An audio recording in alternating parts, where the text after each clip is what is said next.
అవే సవాళ్లు, అవే ప్రతి సవాలు. నిన్నటి యుద్ధ వాతావరణమే మళ్లీ కనిపించింది. ఆంధ్రప్రదేశ్ అసెంబ్లీ సమావేశాలు రెండో రోజు అంతే హాట్గా సాగాయి. రేపటికి సభ వాయిదా పడడానికంటే ముందు ఏపీకి ప్రత్యేక హోదా ఇవ్వాలని, విభజన చట్టంలో హామీలన్నీ అమలు చేయాలని ఏకగ్రీవ తీర్మానం ఒక్కటే సజావుగా సాగింది. అప్పటి వరకు నిరసనలు, ఆందోళనలు, విమర్శలు, ప్రతి విమర్శలే. అసలు రెండో రోజు సమావేశాలు ఎలా సాగాయి, ఎవరేమన్నారు, ఎవరు ఎలా రెస్పాండ్ అయ్యారు? అసెంబ్లీ సమావేశాలు జరిగిన తీరుపై ఎన్టీవీ స్పెషల్ ఫోకస్.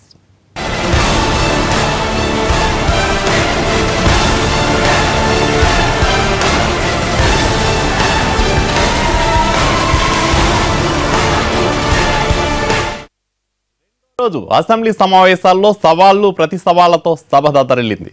సమావేశాలు మొదలవగానే ప్రశ్నోత్తరాలను పక్కన పెట్టి ప్రత్యేక హోదాపై చర్చించాలని ప్లకార్డులు ప్రదర్శించారు వైసీపీ సభ్యులు. స్పీకర్ వారించిన వైసీపీ ఆందోళన కొనసాగించింది. క్వశ్చన్ అవర్ తర్వాత చర్చ మొదలు పెడదామని స్పీకర్ సర్ది చెప్పిన వైసీపీ సభ్యులు వినలేదు. నినాదాలతో హోరెత్తించారు. దీంతో సభలో గందరగోళ వాతావరణం నెలకొనడంతో 10 నిమిషాలు వాయిదా వేశారు స్పీకర్.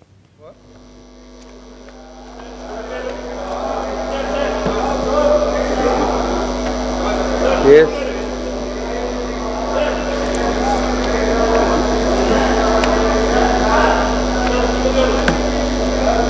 Yes. Yes. మీరు పదే ఈ ప్లే కార్డ్స్ డిస్ప్లే అనేది మానేయాలండి. It's against the rules, against the values of the house. Please, అది కరెక్ట్ కాదు. మీరు ప్లే కార్డ్స్ తీసేయాలని పెట్టకూడదండి. మీరు మాట్లాడవచ్చు, కానీ ప్లే కార్డ్స్, ఫ్లెక్సీలు ఇది కరెక్ట్ కాదు. ప్లీజ్, ఎట్లా మీరు are spoiling the sanctity of the house. Please. Question number 1332, minister for labour.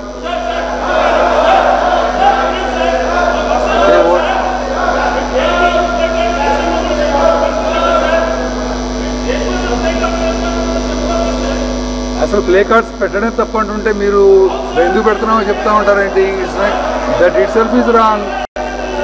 Display of play cards itself is wrong. Please. ఇప్పుడు మీరు ఓటుకు కోట్లు అన్నారు. ఈ అంశం కూడా మీరు ఎజెండాలో ఇచ్చారు. మీరు will take it in appropriate time. ఒక అప్రోప్రియేట్ టైం తీసుకుందాం. అది కూడా దానికి మీరే కాదు, ట్రెజరీ పెంచేసి వాళ్ళు కూడా ఇచ్చారు. So will take it in appropriate time. Please, దయచేసి కూర్చోండి. ఇంకోటి క్వశ్చన్ అవర్. ఇంకోటి,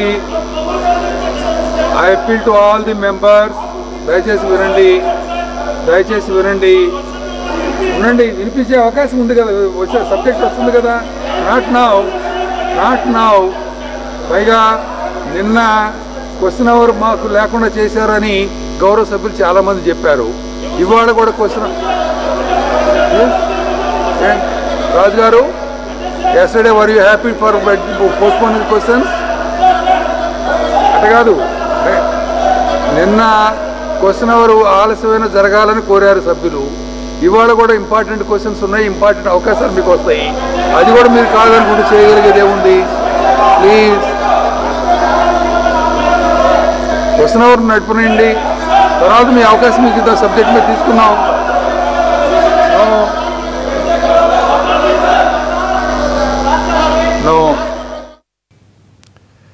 సభ తిరిగి ప్రారంభమైన తర్వాత ప్రత్యేక హోదాపై చంద్రబాబు ప్రకటన చేస్తుండగా వైసీపీ సభ్యులు మరోసారి అడ్డు తగిలారు.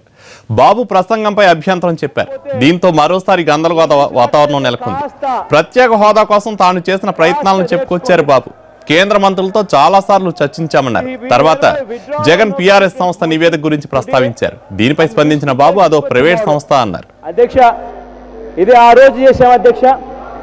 ఇంతకు ముందు నేను చెప్పినట్టుగా అదే రోజు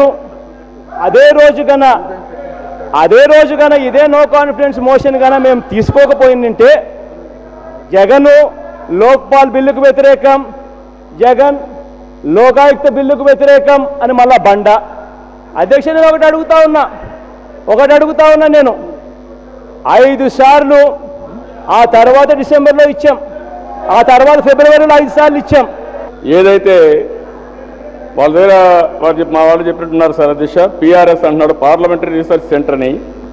నేను అనుకున్నాను, నాకు కూడా అర్థం కాలేదు, ఇది పెద్ద ఆర్గనైజేషన్ ప్రత్యేకంగా మీ దగ్గర ఉంది అనుకున్నాను. కానీ ఈ పిఆర్ఎస్ అనే వ్యక్తి అధ్యక్ష ఇతను మొత్తం లెజిస్లేచర్స్ని ఇలాంటి వాళ్ళందరినీ ఎడ్యుకేట్ చేయడం కోసం ఒక రీసెర్చ్ వింగ్ పెట్టుకొని ఢిల్లీలో సివి మధుకర్ తెలుగు అతను దేశ ఈయన నాకు బాగా పరిచయం. అతను ఇవన్నీ చేసి ఇస్తూ ఉంటారు. ఇట్ ఈజ్ ఓన్లీ పాలసీ కాదు ఇది. ఆయన ఒక అకాడమిక్ వర్క్ చేస్తూ ఉంటాడు. ఆ అకాడమిక్ వర్క్ తీసుకొచ్చి ఇది గవర్నమెంట్ ఆఫ్ ఇండియా జీవో మారిగా మీరు కోట్ చేస్తున్నారంటే నాకు అర్థం కాల. నాకే కన్ఫ్యూజ్ అయిపోయాను ఇప్పుడు. ఇది ఎక్కడదా, ఇది ఏమైనా ఉందా, ఉంటే నేనేమైనా పొరపాటు పడ్డానా, లేదా నాకేమైనా కేంద్ర మంత్రులు పోయినప్పుడంతా నాకేమైనా అసత్యాలు చెప్తున్నారా, నాకే డౌట్ వచ్చే పరిస్థితి వచ్చింది. నేను కేంద్ర మంత్రులతో చాలాసార్లు మాట్లాడాను, చాలాసార్లు డిస్కస్ చేశాం. ఏదైతే మేము కూడా మా ఫైనాన్స్ డిపార్ట్మెంట్ మొత్తం రీసెర్చ్ చేశారు, ఎక్కడెక్కడ స్కోప్ ఉంది, ఏంటి స్పెషల్ స్టేటస్లో ఇవన్నీ వస్తాయని కూడా అన్ని రీసెర్చ్ చేశాం. అధ్యక్ష నెహ్రూ గారు మీరు కూడా తెలిసి అట్లా అధ్యక్ష leader of the house wants అధ్యక్ష అధ్యక్ష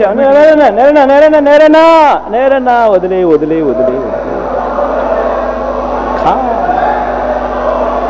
అధ్యక్ష, చంద్రబాబు నాయుడు గారు వైఖరి ఎలా ఉందంటే అధ్యక్ష, అది నిజంగానే వస్తూ ఉంటే, అది నిజంగా తెస్తే అది వచ్చేది చాలా అద్భుతం, ఒక బ్రహ్మ పదార్థం నేను తెస్తున్నానని చెప్పి ప్రొజెక్షను. ఒకవేళ అది రావడం లేదు, అది ఇప్పుడు ఇంకా రావడం లేదు కాబట్టి అన్నప్పుడైతే అది వేస్ట్, అది రాదు రాదు రాదు రాదు రాదు అనే పరిస్థితి. మన కర్మ అట్లా ఉంది అధ్యక్ష. ఇక 13 ఇంతకుముందు నేను ఎగ్జాంపుల్స్ ఇస్తూ చెప్పాను అధ్యక్ష, ఏ రకంగా ప్రత్యేక హోదా కలిగిన రాష్ట్రాలకు ఏఐబిపిలో కూడా యాక్సిలరేటెడ్ ఇరిగేషన్ బెనిఫిట్ ప్రోగ్రాంలో కూడా ఆ ఫండ్స్ ఎంత కేటాయింపులు చేస్తున్నారన్నది కాదు, ఆ ఫండ్స్ ఏదైతే ఉంటాయో ఆ ఫండ్స్లో నుంచి వచ్చేది ఏదైతే ఉంటుందో అది వచ్చేది ప్రత్యేక హోదా గల రాష్ట్రానికి 90% గ్రాంట్గా వస్తుంది. అదే ప్రత్యేక హోదా లేని రాష్ట్రం అయితే ఏఐబిపి. ఏపీ సీఎం చంద్రబాబుకు హోదాపై అవగాహన లేదని విమర్శించారు జగన్. కేంద్రానికి డెడ్ లైన్ పెట్టి అప్పట్లోగా హోదా ఇవ్వకపోతే నీ మంత్రులను ఉపసంహరించుకునే దమ్ము ధైర్యం మీకుందా అంటూ చంద్రబాబుకు సవాల్ విసిరారు జగన్. బాబు పాత తరం నేత అని ఎద్దేవా చేశారు. మేము ఈ జనరేషన్ వాళ్ళం, చంద్రబాబు అవుట్డేటెడ్ అని జగన్ అనడంతో గందరగోళం మొదలైంది. ఈ వ్యాఖ్యలపై చంద్రబాబు తీవ్రంగా స్పందించారు. ఈ మధ్యకాలంలో చంద్రబాబు ఓటుకు నోటు మీద ఎక్కువగా హోంవర్క్ చేస్తున్నారని జగన్ రివర్స్ కౌంటర్ ఇవ్వడంతో చర్చలో హీట్ పెరిగింది. నేను ఈ మాటలు మాట్లాడుతా ఉన్నా, 15 నెలల తర్వాత కూడా ప్రత్యేక హోదా ఇస్తామని పార్లమెంటులో హామీ ఇచ్చి ప్రతిపక్ష సభ్యులు, అధికార సభ్యులు అందరూ కలిసి మాట ఇచ్చి రాష్ట్రాన్ని విడగొట్టిన తర్వాత ఇవాళ 15 నెలలు అయిపోయిన తర్వాత కూడా ఇవ్వని పక్షంలో, ఇవ్వని పరిస్థితుల మధ్య నేను మిమ్మల్ని ఇవాళ అడుగుతా ఉన్నా, ఇంత పౌరుషంగా మాట్లాడుతున్నావు, మరి నెల లోపల ఇవ్వకపోతే మంత్రులను ఉపసంహరించుకుంటానని చెప్పే దమ్ము ధైర్యం నీకుందా అని అడుగుతాను చంద్రబాబు నాయుడు గారు. నేను మరి ఎందుకయ్యా మాట్లాడతావు ఊరికే? నేను అవుట్డేటెడ్ అయిపోయాను అంటే పాపం మా మార్గ చెప్తే ప్రజలు నమ్ముతారని పాపం లేనిపోని ఎక్సర్సైజ్ చేస్తున్న దిశ. తప్పకుండా విలువలు కట్టుబడి ఉంటాం, కష్టపడి పనిచేస్తాం.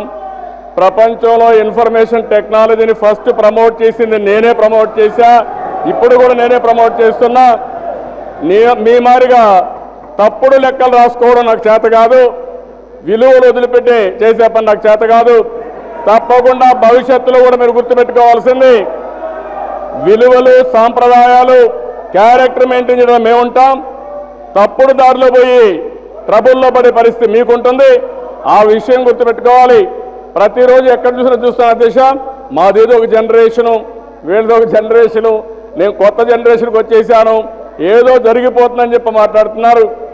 మంచిది గుర్తుపెట్టుకోండి, మీరు విలువలతో ఉంటే బాగుపడతారు. విలువలు కానీ తప్పి కానీ పోతే ఏ విధంగా అయితే మీరు బాధపడుతున్నారో ఈ జనరేషన్ కూడా బాధపడే పరిస్థితి వస్తుంది. అలాంటి జరగనేమని చెప్పి మరొకసారి తెలియజేసుకుంటూ నేను ఒకటే అధ్యక్ష ఈరోజు మీకు చెప్పేది, మేము ఎంతవరకు చెప్పినా ఈరోజు పిఆర్ఎస్ ప్రైవేట్ ఏజెన్సీ పార్లమెంట్లో ఉండదు, ఇది ఫైనాన్స్ మినిస్ట్రీలో భాగం కాదు. ఒక ప్రైవేట్ ఏజెన్సీ యొక్క ఒక రిపోర్ట్ తీసుకొచ్చి పెద్ద శాంక్టిటీ ఉంది, నేనే తెలివైన వాడిని, ఆరు గుజరాత్లో ఒక రీసెర్చ్ చేశారు, ఇంకో దగ్గర రీసెర్చ్ చేశారు. ఎందుకు ఈ రీసెర్చ్ని ఢిల్లీకి ఫైనాన్స్ డిపార్ట్మెంట్కి పోయి ఏం జరిగిందో తెలుసుకుంటే మొత్తం వాస్తవాలు వస్తాయి. షార్ట్ బ్రేక్ తీసుకుందాం.